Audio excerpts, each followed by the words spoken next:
এবছরের গরমকাল যেন বর্ষাকালের রূপ নিয়েছে। মানুষকে বুঝতেই দিচ্ছে না গরমকালের আসল তেজ। সামান্য অস্বস্তিকর পরিস্থিতি তৈরি হতে না হতেই বৃষ্টি এসে হাজির। মোটামুটি দক্ষিণবঙ্গে তাও একটা গুমোট গরমের পরিস্থিতি তৈরি হয়েছিল, কিন্তু শেষমেশ বৃষ্টি এসে সেটাও উধাও করে দিয়ে গেল।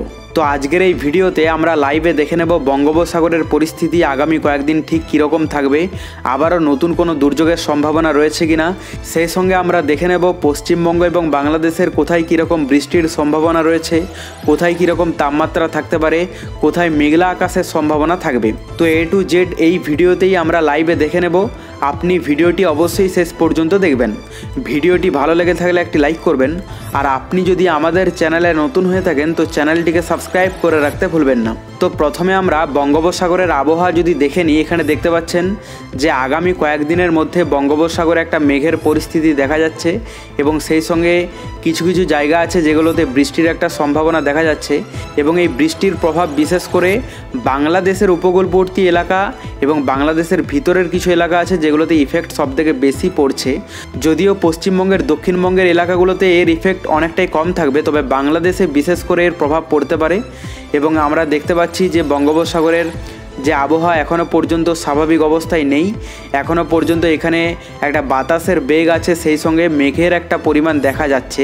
তো এখানে আমরা যদি বাতাসের বেগ দেখে নিই তো মোটামুটি এখানে দেখা যাচ্ছে যে শুক্রবার মোটামুটি সকালের দিকে বেশিরভাগ এলাকাতে 30 থেকে 40 কিমির মতো, এবং উপকূলবর্তী এলাকা আছে যেমন এখানে পারাদ্বীপ আছে, পুরী আছে, এগুলোতেও কিন্তু মোটামুটি 40 কিলোমিটার পার ঘন্টা বেগে কিন্তু বাতাস বইতে থাকবে।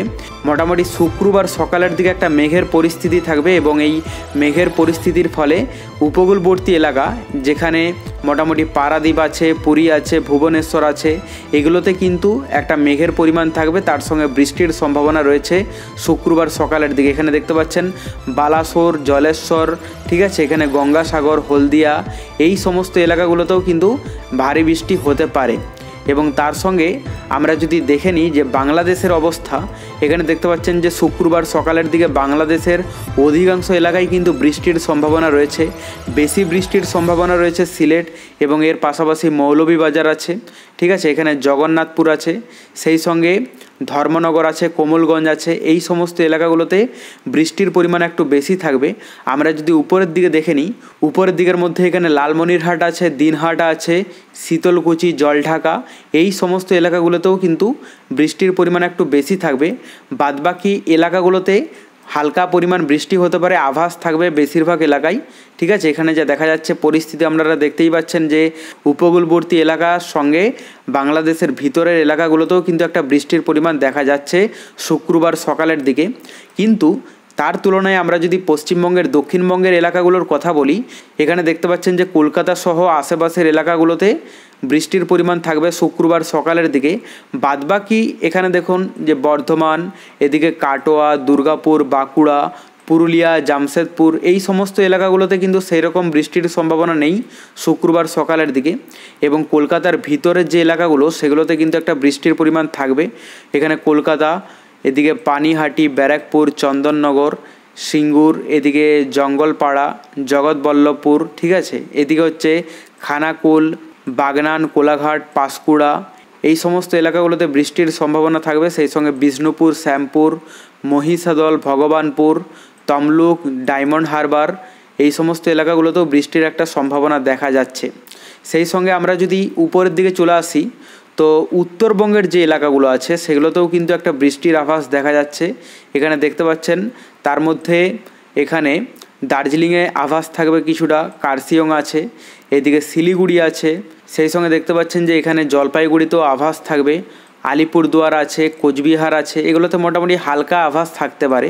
আমরা যদি শুক্রবার দুপুরের দিকে তাপমাত্রায় দেখে নিই তো এখানে যা দেখতে পাওয়া যাচ্ছে তাতে বাংলাদেশের কথা বলতে গেলে, মানে উপকূলবর্তী এলাকাগুলোর কথা বলতে গেলে, এখানে দেখতে পাচ্ছেন যে তাপমাত্রা মোটামুটি স্বাভাবিকের মধ্যেই থাকবে, যেহেতু বাংলাদেশের অধিকাংশ এলাকায় বৃষ্টির সম্ভাবনা রয়েছে।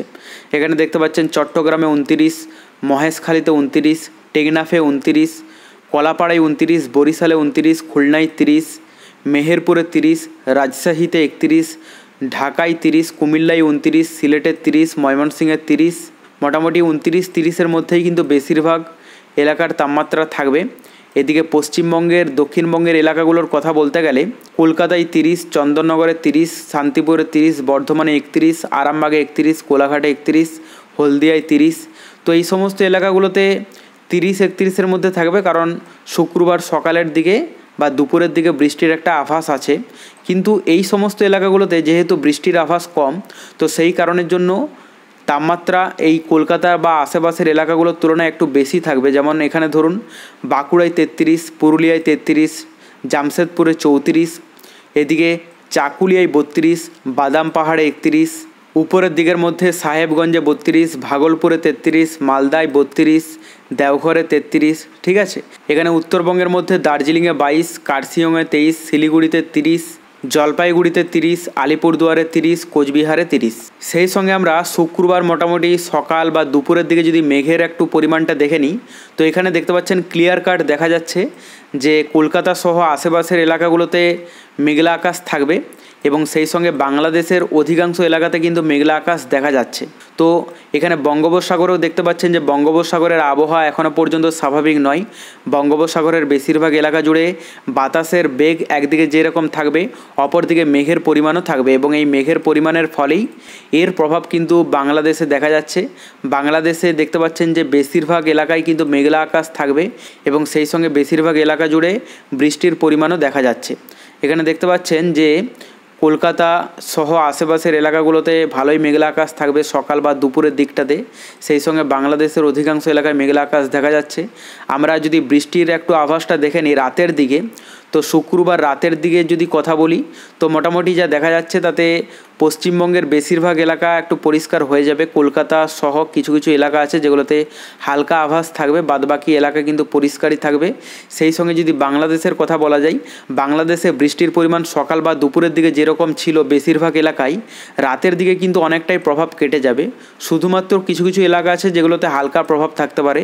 তার মধ্যে এখানে আছে খাগড়াছড়ি, এদিকে অমরপুর আছে এবং পাশাপাশি আগরতলা, কুমিল্লা এগুলোতে কিন্তু হালকা আভাস থাকবে। ফটিকছড়িতে কিছুটা আভাস থাকবে এবং নিচের দিকে যদি উপকূলবর্তী এলাকার কথা বলি, উপকূলবর্তী এলাকাতেও মোটামুটি অনেকটাই পরিষ্কার হয়ে যাবে আবহাওয়া। এবং রাতের দিকে আরও উপরের দিকে যদি দেখা যায়, মোটামুটি সমস্ত এলাকায় এখনও পর্যন্ত পরিষ্কার দেখা যাচ্ছে। সেই সঙ্গে আমরা যদি শনিবার সকালের দিকটা দেখে নিই, শনিবার সকালের দিকে আবারও দেখতে পাচ্ছেন যে শনিবার সকালের দিকে বাংলাদেশের উপকূলবর্তী এলাকাগুলোতে আবারও কিন্তু বৃষ্টির একটা আভাস দেখা যাচ্ছে। তার মধ্যে ফটিকছড়ি, এদিকে চট্টগ্রাম, লালমোহন, কলাপাড়া, এদিকে মতিরহাট, ফরিদগঞ্জ, কুমিল্লা, এই সমস্ত এলাকাগুলোতে কিন্তু হালকা আভাস থাকবে। উপরের দিকে যদি দেখা যায় কিশোরগঞ্জ আছে, ময়মনসিংহ আছে, এদিকে বিশ্বম্বরপুর, সিলেট, মৌলভীবাজার, আগরতলা, অমরপুর, এই সমস্ত এলাকাগুলোতেও কিন্তু হালকা বৃষ্টির সম্ভাবনা দেখা যাচ্ছে।